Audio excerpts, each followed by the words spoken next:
Ok. Bon, c'est l'heure de l'interview avec Aurel. Aurel, je suis très content de faire cette interview avec toi. Déjà, merci de nous avoir reçus sur ces quelques jours parce que c'était extra et je le dis, je le redis, je sais que tu es un top gars en plus d'être un top joueur et je tenais une nouvelle fois à le souligner. Stop, comme ça on voit pour les micros. Ouais, Et après aussi. ouais. Ok. Bon, c'est l'heure de l'interview. Tu vois un peu ça? Sur Canal. Ça ouais. On dirait après match. Ouais, Le débrief. On m'appelle Margoton, moi, dans le groupe. Ok, allez, c'est parti. Les autres sont lancés aussi? Ouais, bah il tourne. Nickel. Est-ce que tu peux présenter un petit peu ton parcours de footballeur jusqu'ici? Depuis l'enfance. Ouais. J'ai commencé à Etterbeek, un petit club à Bruxelles, dès l'âge de 7 ans. Ok.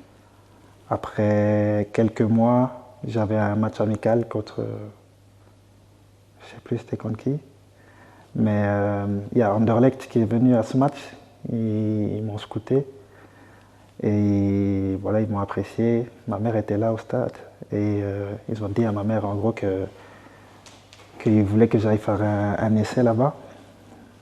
Et honnêtement, moi, je connaissais pas plus que ça Anderlecht, tu vois, Ok. de base. J'étais petit, tout ça, je connaissais pas vraiment trop le foot. J'aimais bien parce que mes frères, ils ont commencé à jouer au foot là et moi aussi je voulais jouer au foot, mais je connaissais pas vraiment profondément. Du coup, on est rentré à la maison. Ma mère a dit à papa.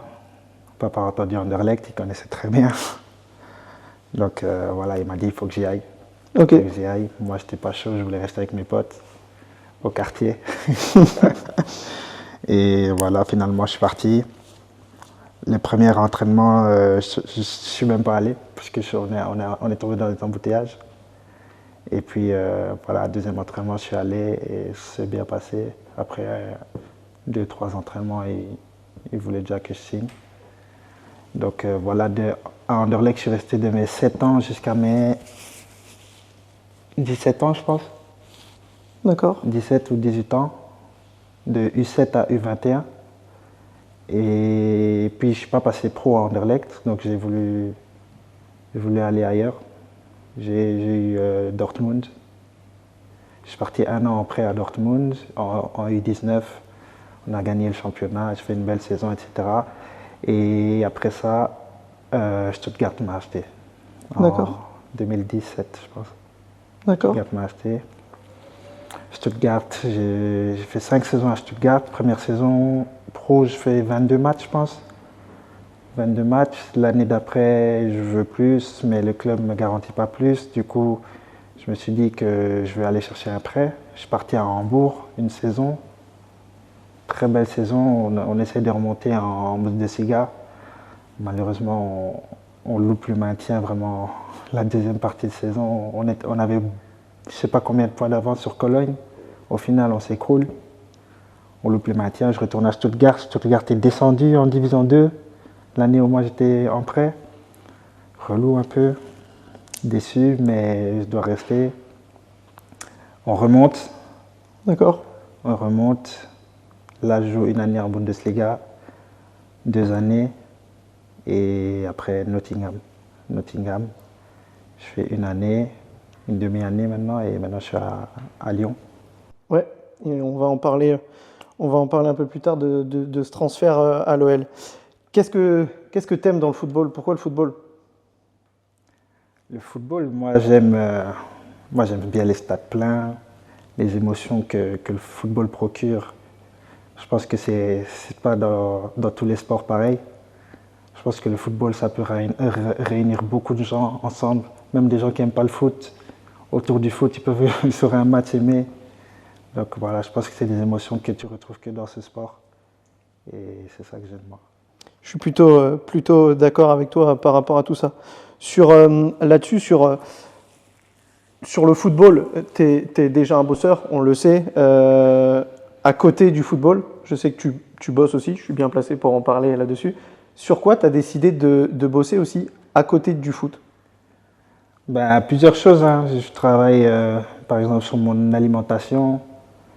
travaille en dehors aussi sur des exercices supplémentaires pour mon corps, parce qu'un corps de footballeur, ça doit s'entretenir. Je travaille aussi beaucoup sur ma préparation mentale, cognitive, avoir beaucoup d'informations, travailler mon cerveau qui puisse vraiment réagir à tout type d'informations, tout type de situation dans le match. Et voilà, c'est un peu sur quoi je travaille. Et ça, je tiens à le souligner parce que c'est vrai que ce sont des choses qui se développent de plus en plus. Les footballeurs ont aussi de plus en plus tendance à travailler à côté du terrain sur tous les autres domaines qui vont toucher à leur performance, le sommeil, etc. Mais ils ne sont pas encore non plus extrêmement nombreux et tu fais partie des précurseurs là-dessus. Tu l'assumes pleinement et c'est top, c'est vraiment top. Ça, c'est important. Le football de haut niveau, ça se joue à beaucoup de détails et je pense que c'est ça qui fait la différence. On est totalement d'accord par rapport à ça. Au-delà du foot, donc là de tout ton travail, il y a aussi les valeurs qui te définissent en tant qu'homme. On parle du joueur, Aurel Mangala, j'ai envie de parler de l'homme. Comment tu le définirais, l'homme? Bon, humble, généreux, travailleur, persévérant, grand cœur. Franchement, moi, si mes proches sont bien, moi, je suis bien. C'est limite, je les mets avant moi. Et voilà, c'est un peu mes valeurs. Ouais, cette simplicité qui te définit. On a déjà échangé ensemble aussi par rapport à ça. Au-delà du coup justement de cette simplicité de ces valeurs, il y a un hashtag qui s'est créé autour de ça, une sorte d'état d'esprit. C'est justement la Mangality.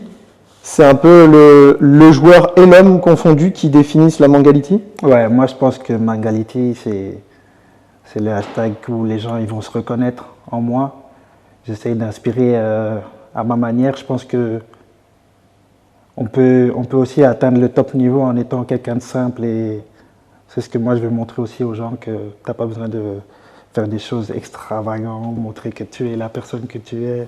Franchement, moi je viens d'un quartier normal, donc j'ai pas eu cette envie de devoir changer ou montrer ou prouver quoi que ce soit. Tout reste naturel et je pense que ça fait partie aussi de ma famille. On est une famille aussi très humble et voilà, c'est ce que j'essaie de transmettre. Et tu es totalement toi. C'est vrai que c'est ce que les gens apprécient, mais il y a pas on va dire qu'il n'y a pas de double face entre le joueur et l'homme. Le joueur souriant qu'on peut voir sur le terrain au quotidien est juste un kiffeur du football. C'est l'homme que tu es aussi. Ouais. Et c'est ça qui est très intéressant par rapport à tes valeurs. Par rapport à ça, il y a encore quelques questions. Quelles sont finalement là-dessus les activités que tu aimes faire en dehors du foot? Est-ce que c'est toujours lié au football? Est-ce que c'est regarder du football? Ou est-ce qu'il y a d'autres choses? Tu as des hobbies là-dessus? Tu m'as parlé un peu de lecture, il me semble.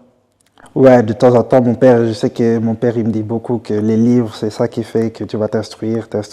Donc, il essaie de faire en sorte que je lise de plus en plus. Au début, c'était pas facile parce que je n'étais pas fan de bouquins, mais voilà, quand tu trouves des centres d'intérêt, je pense que la lecture, de temps en temps, ça fait pas de mal.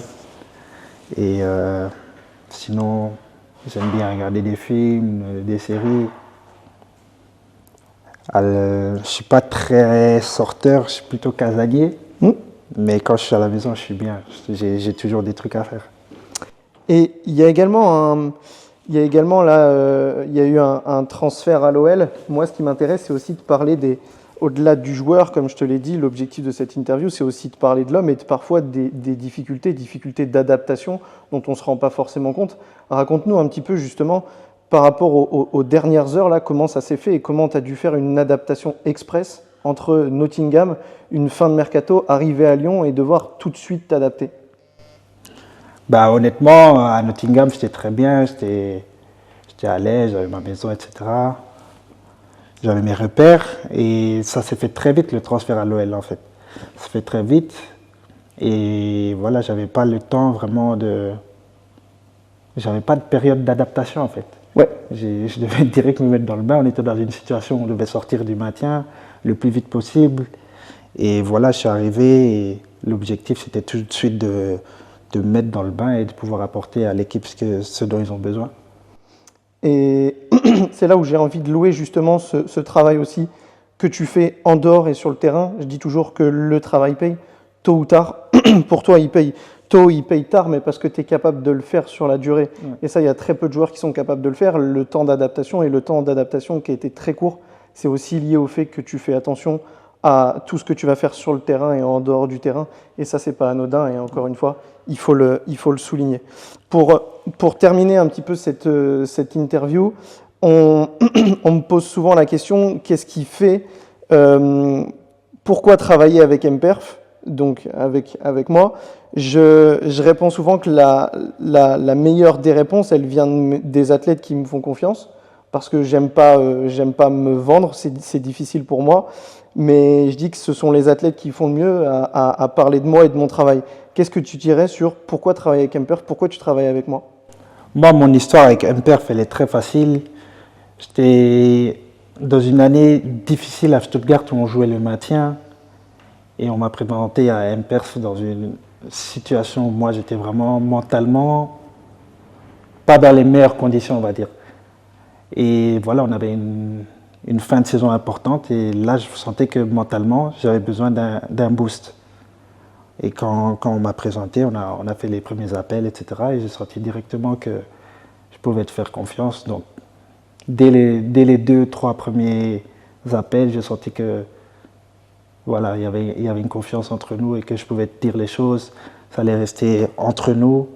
Et que voilà, les conseils aussi que tu m'as donnés, c'était des bons conseils.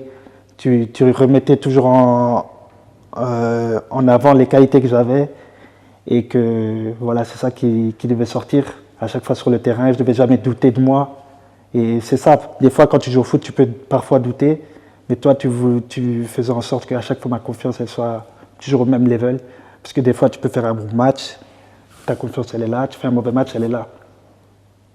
Mais toi, tu faisais en sorte que même si je fais un mauvais match, ma confiance elle reste au même niveau. Et ça, c'est vraiment important, moi, je trouve. Ok. On va terminer cette interview forcément par un petit cadeau. J'étais obligé, il paraît qu'il y a des choses sur la lecture, donc tu vas voir un petit peu. L'objectif c'était, grâce à ces jours, de pouvoir te faire découvrir. C'est un livre qui est sur la confiance en soi, mais la confiance en soi de manière un peu plus philosophique, pas forcément des outils concrets, mais des philosophes qui parlent un peu de la confiance en soi et de l'état d'esprit autour de la confiance en soi. Donc j'espère que tu pourras en retirer quelques petites choses. Merci. Voilà. Je te remercie énormément en tout cas gentil, pour ces jours, pour ta confiance. Non, avec plaisir. Et, Merci à vous. et que cette collaboration dure le plus longtemps possible. Aurel, merci beaucoup.